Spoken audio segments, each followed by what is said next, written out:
Happy morning everybody, welcome back. आज हम आपको सिखाएंगे साइन कन्वेंशन के बारे में। थर्मोडायनेमिक्स में जो साइन लेते हैं, किस में प्लस लेना है, किस में माइनस लेना है, उसके बारे में बात करेंगे। बहुत ही आसान है आपको ये समझना। अगर आप मेरे एक बात जो मैं बताऊंगा आपको अभी, अगर उसको ध्यान रखेंगे तो बिल्कुल आप साइन कन्वेंशन सीख जाएंगे। क्या होता है साइन कन्वेंशन, समझिए।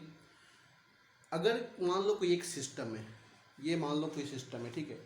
अगर हम सिस्टम को कुछ दे रहे हैं, कुछ सप्लाई कर रहे हैं, या तो हीट दें या हम उसको वर्क सप्लाई करें, कुछ भी दें। अगर हम सिस्टम को कुछ दे रहे हैं, हम दे रहे हैं मतलब हम कौन है, सराउंडिंग। अगर हम सिस्टम को कुछ दें तो उसको प्लस माना जाता है। केमिस्ट्री के अंदर उसको प्लस साइन मानते हैं। जैसे हमने सिस्टम को हीट दिया क्यू, तो क्यू क्या होगा, प्लस में होगा। हमने सिस्टम पे वर्क किया, मतलब हम कौन से हैं, बाहर के हैं, एक्सट्राउंडिंग है मतलब पी एक्सटर्नल। अगर हमने वर्क किया उसके ऊपर तो क्या होगा, वर्क कैसा होगा, प्लस में होगा। मतलब anything given to the system is taken as positive. कुछ भी सिस्टम को दोगे तो क्या माना जाएगा, उसको प्लस में माना जाएगा। और कोई चीज सिस्टम हमें दे रहा है, अगर हमें सिस्टम कुछ सप्लाई करे, चाहे हीट सप्लाई करे, चाहे वर्क सप्लाई करे, कुछ भी, अगर सिस्टम हमें कुछ सप्लाई कर रहा है तो वो क्या होता है, निगेटिव होता है। अगर हमने सिस्टम, मान लो सिस्टम ने हीट रिलीज किया सराउंडिंग में, सराउंडिंग कौन है, हम है भाई सराउंडिंग, तो सराउंडिंग को हीट रिलीज किया तो क्यू कैसा होगा, माइनस में होगा। अगर सिस्टम ने, मान लो सिस्टम ने सराउंडिंग के ऊपर वर्क किया तो इसका मतलब वर्क डन कैसा होगा भाई, निगेटिव होगा। सिंपल सा बात है, आई बात समझ में। Anything given to the system taken as positive, और anything taken from the system, system से ले रहे हैं तो क्या होगा, निगेटिव होगा। आइए देखते हैं। वहीं लिखा हुआ है कि कुछ भी सिस्टम को देना, मतलब anything given to the system taken as positive, और taken from the system is taken as negative. ठीक है, आइए देखते हैं। अगर हम सिस्टम को हीट सप्लाई किए, अगर हम सिस्टम को हीट सप्लाई किए, कौन हीट सप्लाई किया भाई, हम सप्लाई कर रहे हैं, सराउंडिंग से हीट सिस्टम में जा रहा है, सिस्टम को हम हीट दे रहे हैं, तो बताओ हीट कैसा होगा भाई, प्लस होगा। आसान सी बात है। अगर हमें सिस्टम हीट रिलीज कर रहा है, हीट रिलीज बाय सिस्टम, अगर सिस्टम ने हीट रिलीज किया मतलब सिस्टम इस बार हमें हीट दे रहा है, तो बताओ इस बार हीट कैसा होगा भाई, निगेटिव दिया जाएगा। क्यों कैसा होगा, माइनस में होगा। अगर मान लो कि एक्सपेंशन हो रही है, एक्सपेंशन, वॉल्यूम एक्सपेंड कर रहा है, अगर एक्सपेंशन हो जाए, बताओ एक्सपेंशन का मतलब कौन वर्क डन करेगा, सिस्टम करेगा या हम कर रहे हैं, सोचो। देखिए मान लो कि यहाँ पे ये पूरा एक सिलेंडर है, ठीक है, और ये पिस्टन लगा हुआ है, ये पूरा सिलेंडर लगा हुआ है चारों तरफ से, और ये पिस्टन है, ठीक है।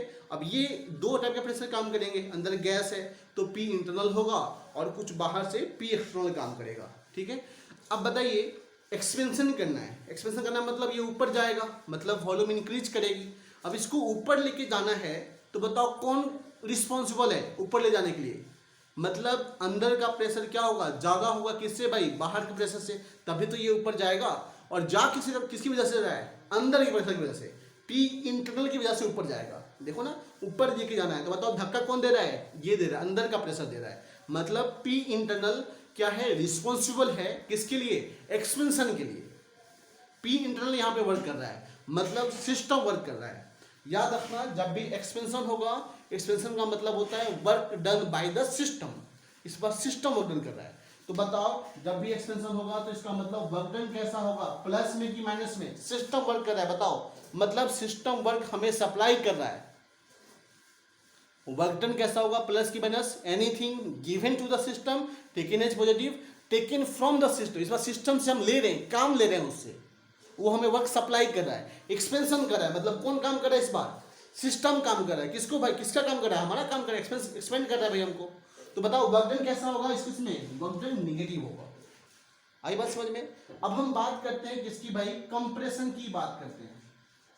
अगर कहीं पे कंप्रेशन हो तब क्या होगा, कहीं पे कंप्रेशन हो, बताओ कंप्रेस करना है। जैसे मान लो फिर से ये पिस्टन है, ये पूरा सिलेंडर बना हुआ है, ये पूरा नीचे सिलेंडर, सपोज कर लो ये सिलेंडर बना हुआ है नीचे। अब इसको कंप्रेस करना है तो भाई बाहर का प्रेशर पी एक्सटर्नल, अंदर का प्रेशर है पी इंटरनल। अब हमें कंप्रेस करना है मतलब हमें फोर्स लगाना पड़ेगा, उसको प्रेस करना पड़ेगा, दबाना पड़ेगा, हमें मतलब कौन सा, सराउंडिंग को, मतलब उसको अगर हम ऐसे बाहर की तरफ प्रेस लगा, मतलब बाहर का प्रेशर हाई करके हमें अंदर के दबाना पड़ेगा, तभी तो प्रेस हो पाएगा, तभी तो कंप्रेस हो पाएगा, तभी तो वॉल्यूम डिक्रीज हो पाएगा। तो मतलब हमें कंप्रेस करना है। इस बार कौन जो मूवमेंट हो रही है उसकी रिस्पॉन्सिबल कौन सा है, पी इंटरनल या P external? P external responsible है, क्योंकि बाहर का प्रेशर ज़्यादा होगा तभी नीचे की तरफ मूव करेगा, ठीक है ना। मतलब पी एक्सटर्नल किसी कारण किसी वजह से होता है, सराउंडिंग की वजह से, और पी इंटरनल किसी वजह से होता है, सिस्टम की वजह से। तो पी एक्सटर्नल ज़्यादा, पी एक्सटर्नल रिस्पॉन्सिबल है यहाँ पे। तो यहाँ पे वर्क डन कौन कर रहा है, सराउंडिंग कर रहा है, किसके ऊपर, सिस्टम के ऊपर। मतलब इस बार हम सिस्टम को वर्क सप्लाई कर रहे हैं। तो बताओ अगर हम सिस्टम को वर्क सप्लाई करेंगे तो हमेशा वर्क डन कैसा होगा, पॉजिटिव होगा। तो याद रखिएगा, सिंपल सा कंसेप्ट है, एक्सपेंशन होगा मतलब सिस्टम वर्क कर रहा है, वर्क डन नेगेटिव होगा, हमेशा साइन नेगेटिव होगा, उसको ऑलवेज नेगेटिव होगा। अगर कंप्रेशन हो रहा है मतलब हम वर्क डन कर रहे हैं सिस्टम के ऊपर, हम सिस्टम पे काम कर रहे हैं, सिस्टम को कंप्रेस कर रहे हैं, तो इस बार वर्क डन कैसा होगा भाई, पॉजिटिव होगा। Compression work done positive, expansion work done negative. System को हीट सप्लाई किए, कौन हीट दिया भाई, हम हीट दिए। हम कौन से हैं, सराउंडिंग है, बाहर से हीट हम दे रहे हैं। तो सिस्टम में जब हीट सप्लाई करेंगे, सिस्टम हीट जब लेगा सिस्टम तो कैसा होगा, प्लस होगा, यानी सिस्टम जब हीट एब्जॉर्ब करेगा तो प्लस साइन। सिस्टम हीट जब रिलीज करेगा मतलब सिस्टम हीट आपको दे रहा है, टेकिंग फ्रॉम, मतलब सिस्टम से हीट ले रहे हैं, इस बार ले रहे हैं, तो कैसा होगा भाई, इस बार नेगेटिव होगा। याद रहेगा, कुछ भी सिस्टम को देना प्लस होता है और कुछ भी उससे लेना क्या होता है, माइनस होता है। सिंपल सा ट्रिक है, आसान सा। हम आगे बढ़ते हैं, आते हैं किसके ऊपर, हीट एंड वर्क के ऊपर। ये समझने वाली बात है, हीट और वर्क क्या है। देखिए एनर्जी जो होता है ना, एनर्जी किसी भी एक सिस्टम से दूसरे सिस्टम में अगर ट्रांसफर करना है तो एनर्जी के दो ही फॉर्म होते हैं। मतलब एनर्जी एक सिस्टम से दूसरे सिस्टम में जब ट्रांसफर होता है दो फॉर्म में होता है, दो तरीके होते हैं किसी भी सिस्टम की एनर्जी को बढ़ाने के या घटाने के। जैसे मान लो किसी भी सिस्टम का एनर्जी को इंक्रीज करना है तो आप उस सिस्टम को हीट दे दो, उसकी एनर्जी बढ़ जाएगी, या सिस्टम के ऊपर वर्क डन कर दो। दो तरीके हैं आपके पास, या सिस्टम के ऊपर वर्क डन करोगे तब भी उसकी एनर्जी बढ़ेगी, सिस्टम को हीट सप्लाई कर दोगे तब भी उसकी एनर्जी बढ़ेगी। इसे उसका उल्टा बात करें, अगर कोई सिस्टम है, अगर उस सिस्टम की जो एनर्जी है, टोटल एनर्जी कंटेंट अगर कम करनी है, डिक्रीज करनी है, तो उसके पास दो तरीके हैं। या तो सिस्टम वर्क सप्लाई कर दे, मतलब सराउंडिंग के ऊपर वर्क डन कर दे तब भी उसकी एनर्जी कम हो जाएगी, और या फिर सिस्टम हीट रिलीज कर दे तब भी उसकी एनर्जी क्या हो जाएगी, कम हो जाएगी। इसका मतलब क्या समझ रहे हैं आप, एनर्जी के दो फॉर्म होते हैं, एक होता है हीट, दूसरा होता है वर्क। किसी भी सिस्टम की एनर्जी बढ़ाना या घटाना इन दो बातों पे डिपेंड करता है, लेकिन दोनों में थोड़ा डिफरेंस है। पहले कुछ सिमिलरिटी की बात कर लेते हैं। दोनों जो होता है एक बाउंड्री के थ्रू ऑपरेट होता है, मतलब बाउंड्री की मूवमेंट वगैरह कुछ होगी तो बताएंगे आपको, किसी को वर्क बोलते हैं। या फिर दो चीज़ें आपस में अगर कंटेक्ट में है, थर्मल कंटेक्ट में है, एक की टेम्परेचर हाई है दूसरी की टेम्परेचर कम है, मतलब अगर आपका एक की एनर्जी टेम्परेचर हाई है, मतलब हाई टेम्परेचर से अगर लो टेम्परेचर में एनर्जी सप्लाई हो रही है, हाई टेम्परेचर बॉडी से या हाई टेम्परेचर कोई ऑब्जेक्ट है उससे अगर लो टेम्परेचर ऑब्जेक्ट में एनर्जी सप्लाई हो रही है, और ये एनर्जी सप्लाई हो रही है due to contact of feature, दोनों आपस में कंटेक्ट में आए हैं, और कंटेक्ट में आने का कारण एक दूसरे कंटेक्ट में टच किया एक दूसरे को, तब एनर्जी सप्लाई हो रही है warm body to cooled body की तरफ। तो इस एनर्जी को हम बोलते हैं हीट।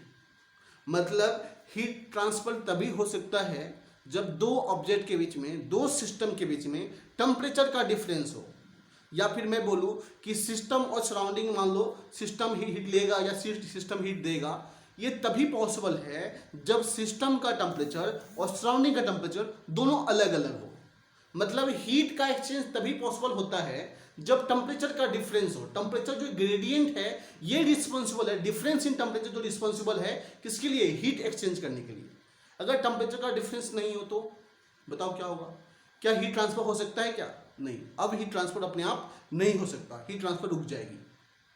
तो कहने का मतलब हुआ कि अगर दो ऑब्जेक्ट है, ये मान लो बहुत गर्म है और मेरा बॉडी जो है बहुत ठंडा है, अब मैं इसको लेके आओ मेरे बॉडी कंटेक्ट में, तो बताओ जो गर्म है ये धीरे धीरे क्या हो जाएगा, ठंडा होते जाएगा, मेरा बॉडी जो ठंडा था ये इसकी हीट को अब एब्जॉर्ब करेगा और धीरे धीरे क्या होगा, गर्म भी होते जाएगा। मतलब इससे हीट कहाँ ट्रांसफर हो रही है, मेरे बॉडी में। तो मेरे बॉडी हीट की तरफ से हीट क्या कर रहा है, एब्जॉर्ब कर रहा है।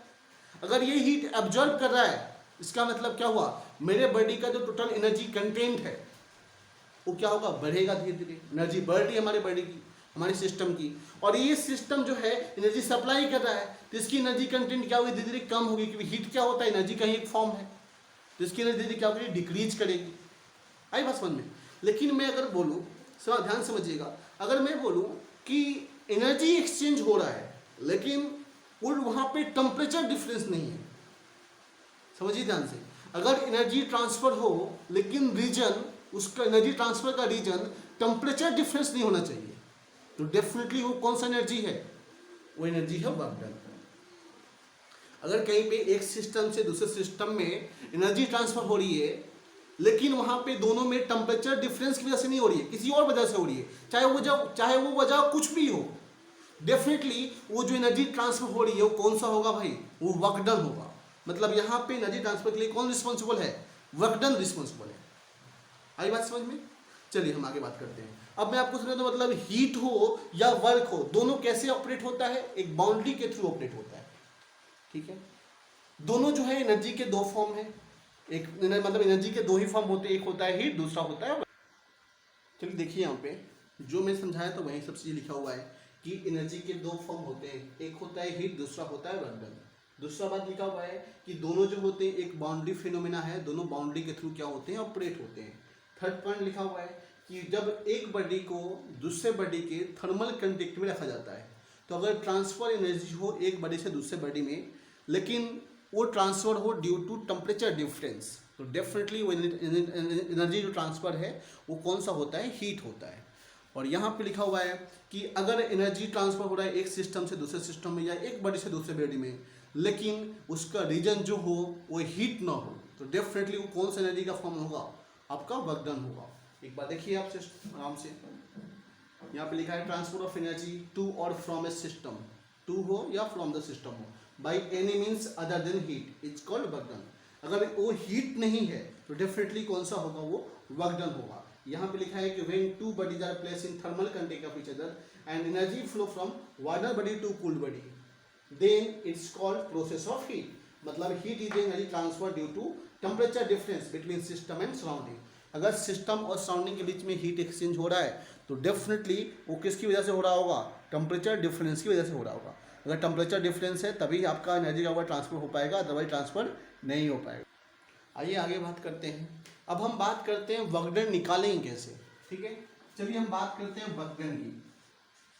तो वर्क डन जो होता है, मेनली अब तक यही पढ़ना है, वर्क डन जो इक्वल होता है वो होता है P इंटू डेल वी के, P इंटू डेल वी के इक्वल होता है। अब ये वर्क डन प्लस में भी हो सकता है और माइनस में भी हो सकता है। ये किस पे डिपेंड करेगा भाई, अब ये डिपेंड करेगा वर्क डन कौन कर रहा है, सिस्टम कर रहा है कि सराउंडिंग कर रहा है। अगर सराउंडिंग वर्क डन किया, मतलब सिस्टम के ऊपर काम किया सराउंडिंग ने, तो मतलब कंप्रेशन किया, तो वर्क डन कैसा होगा भाई, साइन कैसा होगा, प्लस होगा। अगर मतलब सिस्टम ने वर्क सप्लाई किया, मतलब एक्सपेंशन किया, तो वर्क डन कैसा होगा भाई, निगेटिव होगा। ये आपको समझा चुका हूँ। समझाने वाली इंपॉर्टेंट बात यहाँ पे जो है वो ये है कि देखो यहाँ पे P दिया है और डेल वी दिया है। डेल वी तो आप समझते हो, P का मतलब क्या है, प्रेशर, और डेल वी का मतलब है चेंज इन वॉल्यूम। लेकिन यहाँ पे एक मिसकंसेप्ट होता है, बार बार आपको कन्फ्यूजन होगा कि प्रेशर कौन सा लूँ, क्या मैं अंदर का प्रेशर लूँ या बाहर का प्रेशर लूँ। कई बार क्वेश्चन अंदर कर लेता है, कई बार बाहर कर लेता है, आप तो कन्फ्यूज रहते हो सर लूँ तो लूँ कौन सा। तो मेरे लिए सबसे सिंपल सा कंसेप्ट है, इसको याद रखिएगा, आपका क्वेश्चन मतलब बन जाएगा आराम से। हमको वर्क डन कैलकुलेट करने के टाइम, हमें वर्क डन कैलकुलेट करने के टाइम वो प्रेशर लेना है जो प्रेशर हमें अपोज करता हो वर्क डन करने के लिए। जो करता है वर्क डन उसकी वो नहीं लेना है, जो प्रेशर हमें अपोज कर रहा है वर्क डन करने के लिए। मेरी बात को फिर सुन लीजिए, आपको वर्क डन कैलकुलेट करने टाइम प्रेशर, वो प्रेशर लेना है, यहाँ पे P की जगह पे वो प्रेशर पुट करना है जो प्रेशर आपको अपोज करता हो वर्क डन करने के लिए।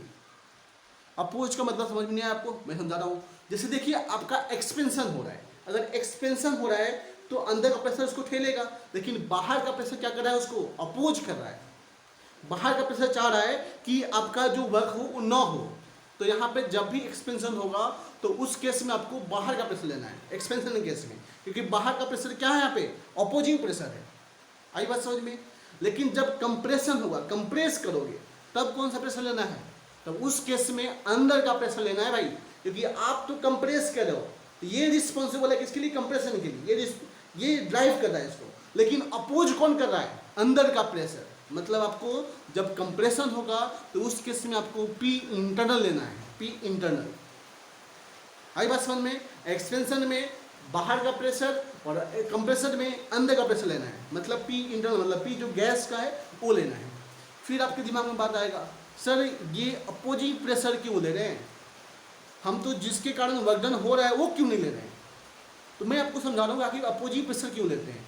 समझना, जैसे मान लो कि मुझे एक बार इस पेन को इस हाइट से उठा के इस हाइट पे लेके जाना है। सिंपल सा कंसेप्ट है भाई, इस पेन को उठा के यहाँ पे लेके जाना है, ठीक है। अब इस पेन को उठाना है तो मेरे पास जो ताकत है, मेरे पास जो एनर्जी है, जिसको अपन जो रिस्पॉन्सिबल है ड्राइविंग करने के लिए, वो तो मेरे पास बहुत ज़्यादा है। मैं इसको उठाऊंगा, आराम से लेके जाऊंगा। लेकिन बताओ मुझे वर्क कितना करना पड़ा, जितना ये अपोज कर रहा है। क्यों भाई, क्योंकि जैसे मान लो इसकी जगह पे कोई हैवी सब्सटेंस आ जाए, 20 kg का आ जाए, 20 kg का, तो अब मुझे उसको यहाँ से उठा के यहाँ पे लेके जाना है। तो 20 kg मैं ऐसे उठा कर जाऊँगा आराम से। मतलब मुझे अब ज़्यादा वजन करना पड़ रहा है ना पहले से। देखो ना, इसको उठाने में जो मेहनत करना पड़ा, और जो हैवी 20 kg का है, 30 kg का है, उसको उठाने में जो मेहनत करना पड़ेगा, किस में ज़्यादा मेहनत होगा, 30 kg वाले में ना। क्यों भाई, क्योंकि उस केस में जो अपोजिंग था, उसका जो फोर्स अपोज कर रहा था, कितना फोर्स था भाई, mg, उसकी जो मास इंटू ग्रेविटेशन, mg क्या था उसमें ज़्यादा था, जो हमारा अपोजिंग फोर्स था। तो अपोजिंग फोर्स बढ़ गया तो हमें ज़्यादा वर्क डन करना पड़ा। आ रही बात समझ में। मेरे पास जितना एनर्जी अभी है इसको उठाने के समय, उतना एनर्जी उस समय भी होगा जब मैं 30 kg का उठा रहा हूँ, उस समय मेरे पास उतनी एनर्जी होगी। लेकिन जब 30 kg की बात आएगी ना, तो उस केस में अपोजिंग जो फोर्स था, जो हमें अपोज कर रहा था वर्क डन नहीं करने के लिए, वो क्या था, ज़्यादा था। तो उसके लिए हमें ज़्यादा मेहनत करना पड़ा, ज़्यादा वर्क डन करना पड़ा। आ रही बात समझ में ना। इसमें जो अपोजिंग फोर्स था mg, जो इसकी मास कम है, तो जो mg फोर्स नीचे की तरफ लगेगा, डाउनवर्ड डायरेक्शन जो लगेगा, वो क्या होगा, कम होगा। तो मुझे इसके लिए वर्क डन भी कम करना पड़ा। आसानी से हम उठा लिए, लेकिन वही 40 kg का लेके आ जाओ, 50 kg का लेके आ जाओ, क्या मैं उतना आसानी से उठा पाऊंगा। अगर मैं उठा भी लूँगा ना, तो उसके लिए मुझे ज़्यादा वर्क डन करना पड़ेगा। मुझे जो हरासमेंट होगी, जो एनर्जी आपकी वर्क में कन्वर्ट हो रही है, वो ज़्यादा एनर्जी होगी। मतलब आपको कितना हैवी वेट आप उठा रहे हो, नीचे कितना उसका अपोज कर रहा है, ये रिस्पॉन्सिबल है आपके वर्क डन के लिए। आगे बात समझ में। तो हम यहाँ पर लिख रहे हैं, देखो, अगर हम बात करें एक्सपेंशन के केस में, अगर हम एक्सपेंशन कर रहे हैं, तो बताओ एक्सपेंशन में बताओ कौन सा प्रेशर लेंगे। हमको वर्क डन तो P × del V होता है, एक्सपेंशन हो रहा है, तो ये तो अंदर वाला करा रहा है एक्सपेंशन, लेकिन अपोज कौन कर रहा है, बाहर का प्रेशर। मतलब यहाँ पे आपको कौन सा प्रेशर लेना है, P एक्सटर्नल लेना है, इनटू मॉड में डाल दो del V। अब बताओ साइन प्लस होगा कि माइनस। सिंपल सा कंसेप्ट है, एक्सपेंशन हो रहा है, मतलब सिस्टम हमें वर्क सप्लाई कर रहा है, कैसा होगा भाई, माइनस होगा। सिंपल सा कंसेप्ट। अगर हम बात करें कंप्रेशन में, कंप्रेशन की बात करें, देखिए यहाँ पे कंप्रेशन की बात करें, कंप्रेशन का फॉर्मूला क्या होता है भाई, बताओ। कंप्रेशन में पहले हम जानते हैं P × del V क्या होता है, वर्क डन होता है। अब कंप्रेशन हो रही है तो कर कौन रहा है, बाहर का प्रेशर। तो अपोज कौन कर रहा है भाई, वो देखो जा रहे हो, तो ये नीचे का प्रेशर क्या करेगा, अपोज करेगा। मतलब जो गैस का अंदर, सिस्टम के अंदर जो प्रेशर है, जो अपोज करेगा भाई, ये प्रेशर ना हो, मतलब ये वर्क ना हो पाए, ये कोशिश करेगा, आपके वर्क के लिए अपोज करेगा वो। तो इसका मतलब क्या हुआ भाई, कि इस केस में आपको कौन सा लेना है, P इंटरनल लेना है, P internal into del V। हम जानते हैं P इंटरनल का मतलब क्या होता है, आपको गैस का अंदर जो गैस फिल किया गया है, उस गैस का प्रेशर लेना है। तो क्या निकल जाएगा, आपका वर्क डन निकल जाएगा। किसी केस में भाई, अब कंप्रेशन के केस में, यहाँ पे देखो, ये वाला केस में एक्सपेंशन का ये वाला हो गया, और कंप्रेशन का अपना ये वाला हो गया, ये हो गया कंप्रेशन का। आई बात समझ में।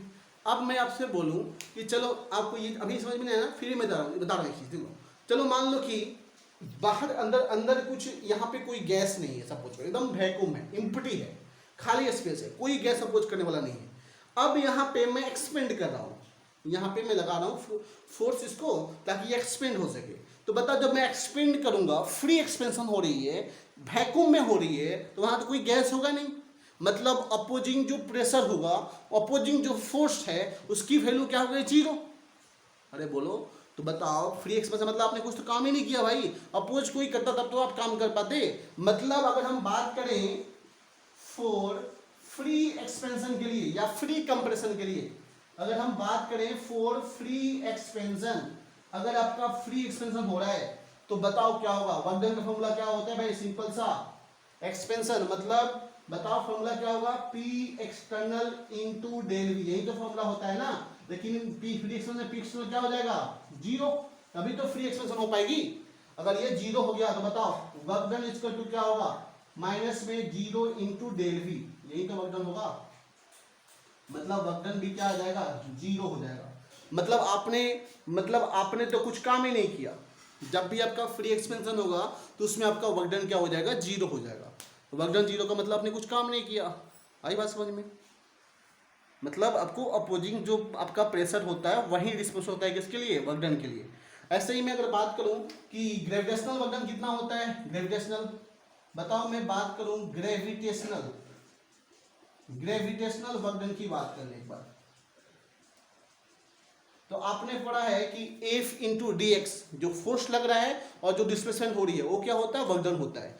तो बताओ यहाँ पे ये जो हम कोई चीज को ऊपर उठा रहे हैं ग्रेविटी अगेंस्ट में, तो बताओ mg उसका क्या कर रहा है? अप्रोच कर रहा है। हाइट कितना उठाया? h हाइट उठाया, पहले यहाँ पे था, अब यहाँ पे उठा दिया, h हाइट आ गया। तो हमने कितना वर्क डन कर दिया? F into D x, height उसका dx की वैल्यू बताएगा और mg जो है उसका फोर्स की वैल्यू बताएगा।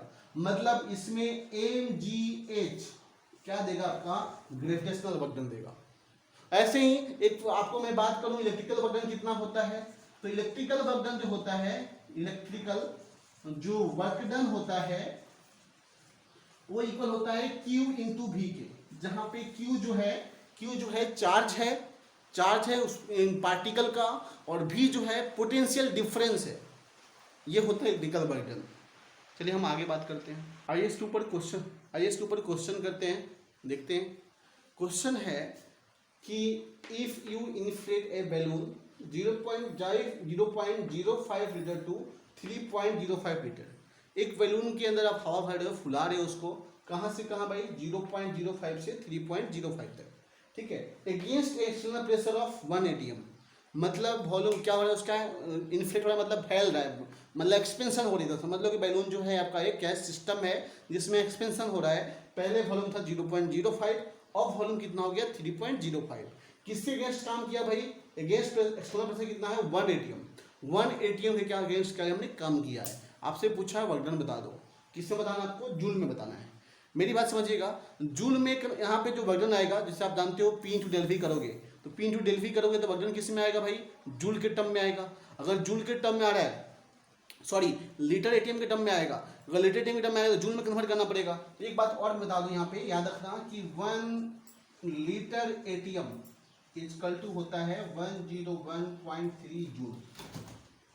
मतलब लीटर एटीएम को अगर जूल में कन्वर्ट करना है तो आपको 101.3 से क्या करना पड़ेगा? मल्टीप्लाई करना पड़ेगा, तो जूल आ जाएगा। चलिए इस क्वेश्चन को सॉल्व करते हैं। क्या होता है भाई? वर्क डन निकालना है, एक्सपेंशन हो रहा है, देखो वॉल्यूम बढ़ रही है, तो वर्क डन क्या होगा? प्लस की माइनस। एक्सपेंशन केस में वर्क डन कौन कर रहा है? सिस्टम की सराउंडिंग, सिस्टम कर रहा है वर्क डन, तो वर्क डन कैसा होगा भाई? नेगेटिव। को किसके अगेंस्ट काम हो रहा है भाई? एक्सपेंशन हो रही है, किसके अगेंस्ट हो रही है भाई? एक्सटर्नल प्रेशर के अगेंस्ट। कितना एक्सटर्नल प्रेशर भाई? यहाँ पे 1 atm है। डेल वी मतलब वॉल्यूम चेंज, मॉड में लिखो इसको ताकि आपका प्लस में हमेशा मॉड है। वॉल्यूम चेंज मतलब V2 माइनस V1। देखिए अब -1, बताओ V2 कितना है? V2 है 3.05 और V1 कितना है? 0.05। तो आपका वर्क डन आ गया -3 लीटर एटीएम। माइनस आना भी चाहिए, क्यों ना चाहिए भाई? क्योंकि वर्क डन कौन कर रहा है? सिस्टम कर रहा है। लेकिन ये वर्क डन किसमें चाहिए हमको? जूल में चाहिए। तो अगर जूल में चाहिए तो आप मल्टीप्लाई कर दो, किससे भाई? ये बताया 101.3 से मल्टीप्लाई कर दो, तो यहाँ से क्या निकल जाएगा? वर्क डन निकल जाएगा किसके टर्म में भाई, निगेटिव में आएगा, किसके टर्म में भाई, जूल के टर्म में। देखो ये वर्क डन आ जाएगा आंसर। आई बात समझ में। और ये दूसरा क्वेश्चन लेते हैं। क्वेश्चन है मिक्सचर है हीलियम और O2 का, एक्सपेंड हो रहा है कहाँ से भाई, V1 है आपका 56 लीटर, 56 लीटर, V2 है आपका कहाँ तक हुआ भाई, 75 लीटर तक। ठीक है, एक्सटर्नल प्रेशर दिया हुआ है, P एक्सटर्नल दिया हुआ है कितना भाई, 58 ATM। और आपसे क्या पूछ रहा है कि वर्क डन कितना हुआ इस मिक्सचर के द्वारा, आपको बताना है। ठीक है, सिंपल सा कंसेप्ट है। एक्सपेंशन हो रहा है, वर्क डन नेगेटिव होगा। बताओ क्या कैसे करेंगे, वर्क डन कैसा होगा, नेगेटिव होगा। क्यों नेगेटिव होगा, क्योंकि इस बार एक्सपेंशन हो रहा है। एक्सपेंशन में कौन वर्क डन करता है, सिस्टम करता है। तो वर्क डन बताओ, जब एक्सपेंशन होगा तो अपोज कौन करेगा, बाहर का प्रेशर। तो आपको यहाँ पे P एक्सटर्नल लेना है, बार बार मैं समझा रहा हूँ, P एक्सटर्नल यहाँ पे मॉड में डेल भी ले लो, कोई टेंशन नहीं है। तो P एक्सटर्नल कितना दिया है भाई बताओ, 58 ATM दिया है, यहाँ 58 ATM डालो। वॉल्यूम में चेंज कितने का हुआ, 75 फाइनल वॉल्यूम था और 56 इनिशियल वॉल्यूम था, दोनों का माइनस करो तो क्या हो गया भाई 58, इसको माइनस करोगे तो क्या हो जाएगा 19। तो ये 19 इंटू 58 क्या आ गया भाई, लीटर ATM के टर्म में। अगर आपको वर्क डन चाहिए जूल के टर्म में तो क्या करेंगे, -58 इंटू 19 इंटू 101.3, इसको मल्टीप्लाई कर दीजिए और वर्क डन आ जाएगा जूल के टर्म में। देखिए कितना आसान है, बस आपको ये देखना है पहले कि वर्क डन प्लस होगा कि माइनस होगा। एक्सपेंशन हुआ तो माइनस, कंप्रेशन हुआ तो प्लस। देखना है प्रेशर कौन सा लेना है भाई, जो प्रेशर हमें अपोज कर रहा है। डेल भी तो आप जानते हो, सिंपल सा चेंज इन वॉल्यूम कर दो, आपका आंसर आ जाएगा सामने। और जूल में चाहिए तो 101.3 से मल्टीप्लाई कर दो।